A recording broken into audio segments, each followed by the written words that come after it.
عن أبي هريرة رضي الله عنه أن النبي صلى الله عليه وسلم قال: إذا دخل البصر فلا إثم. رواه أبو داود. عن أبي هريرة رضي الله عنه أن النبي صلى الله عليه وسلم قال: إذا دخل البصر فلا إثم. Abu Hurairah radiallahu anhu narrates that Nabi sallallahu alayhi wasallam said, when one's gaze goes inside the house, then seeking permission is meaningless. Abu Hurairah radiallahu anhu narrates that Nabi sallallahu alayhi wasallam said, when one's gaze goes inside the house, then seeking permission is meaningless. عن عبد الله بن بشر رضي الله عنه قال: سمعت رسول الله صلى الله عليه وسلم يقول: لا تأتوا البيوت من أبوابها ولكن ائتوها من جوانبها فاستأذنوا فإن أذن لكم فادخلوا وإلا فارجعوا. عن عبد الله بن بشر رضي الله عنه قال: سمعت رسول الله صلى الله عليه وسلم يقول: لا تأتوا البيوت من أبوابها ولكن ائتوها من جوانبها فاستأذنوا فإن أذن لكم فادخلوا وإلا فارجعوا. Abdullah ibn Bishr radiallahu anhu narrates, I heard Rasulullah sallallahu alayhi wasallam saying, do not stand in front of the doors of houses, but stand on either side of the door to seek permission. If you are permitted, enter into the house. Otherwise, return.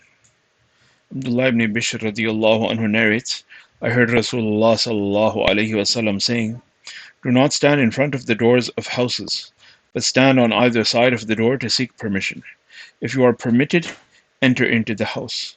Otherwise, return. So these are a couple of the ahadith on seeking permission before entering someone else's house. And this is also part of our deen.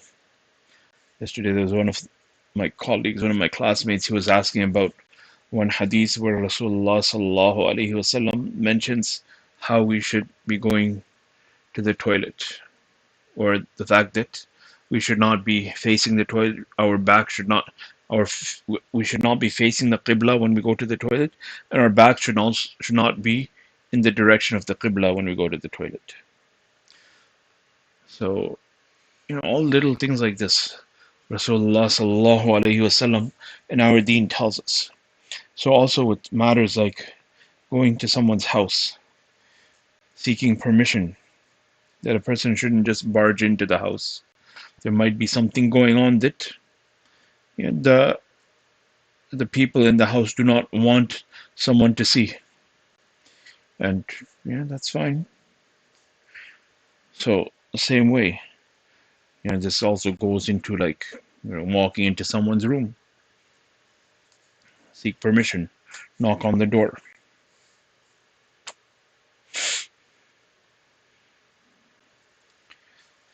Deen teaches us all of these things. And if a person's gaze goes inside the house, he's already seen exactly what's going on. Now, then just asking permission, knock, can I come in? Now it's just, he's making a game out of it. It's meaningless, meaning that he is making a game out of it. Even being told, don't go in, you stand right in front of the door, that when it's open, you see what's inside the house. Stand to a side so that you cannot see what's inside the house. See how the door opens, get a sense, stand in such a way that you cannot see inside if someone were to open the door, so that the privacy of the inhabitants of the house is maintained. And the parda, the women should be, they do not become uncovered to someone who is not supposed to be seeing them, and so on and so forth. عن ابن عمر رضي الله عنهما عن النبي صلى الله عليه وسلم قال: لا يقيم الرجل من مجلسه ثم يجلس فيه. رواه البخاري. Abdullah ibn Umar radiallahu anhuma narrates that Nabi sallallahu alayhi wasallam said, a man must not make another get up from his place and then occupy it himself. Abdullah ibn Umar radiallahu anhuma narrates that Nabi sallallahu alayhi wasallam said, a man must not make another get up from his place and then occupy it himself. عن أبي هريرة رضي الله عنه أن رسول الله صلى الله عليه وسلم قال من قام من مجلسه ثم رجع إليه فهو أحق به رواه مسلم.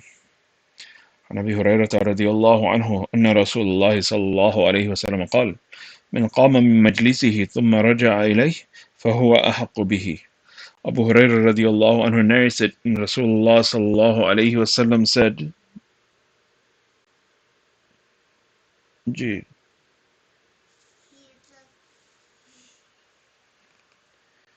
Abu Hurairah radiallahu anhu narrates that Rasulullah sallallahu alayhi wasallam said, if anyone gets up from where he has been sitting and comes back, he is the most right. He has the most right to sit in the place that he left.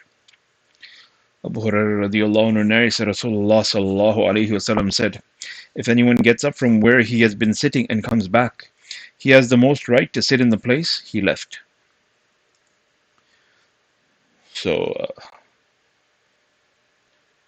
these are ahadith which we should be teaching to our children, and we should be teaching to our adults. The kids, they usually have this type of a dispute while playing. One kid will get up, the other kid will be like, he got up, so he quickly jumps and takes his place. Well, it's my place, I can sit here now. You got up, so now I can sit.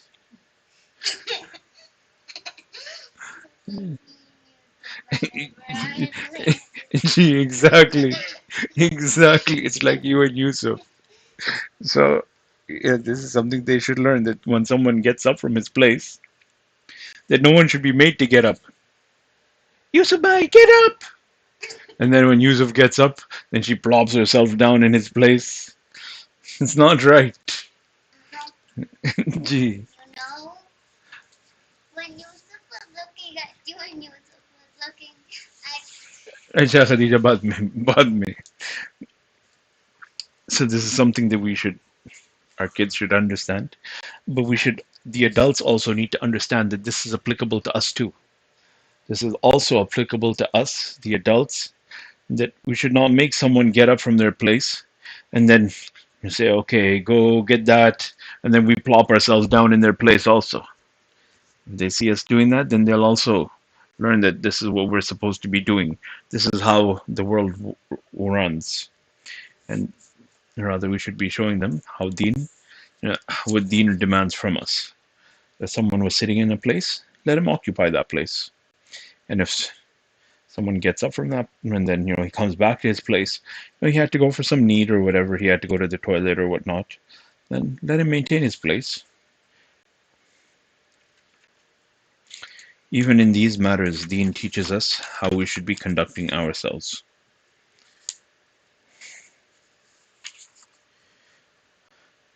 عن عمرو بن شعيب عن أبيه عن جده رضي الله عنهما أن رسول الله صلى الله عليه وسلم قال لا يجلس بين رجلين إلا بإذنهما.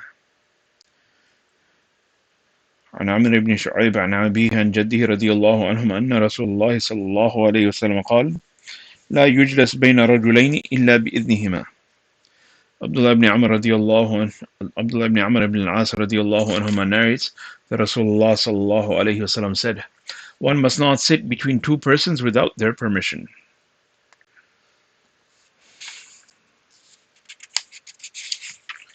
Abdullah ibn Amr ibn al-As radiallahu anhuma narrates that Rasulullah sallallahu alayhi wasallam said, one must not sit between two persons without their permission.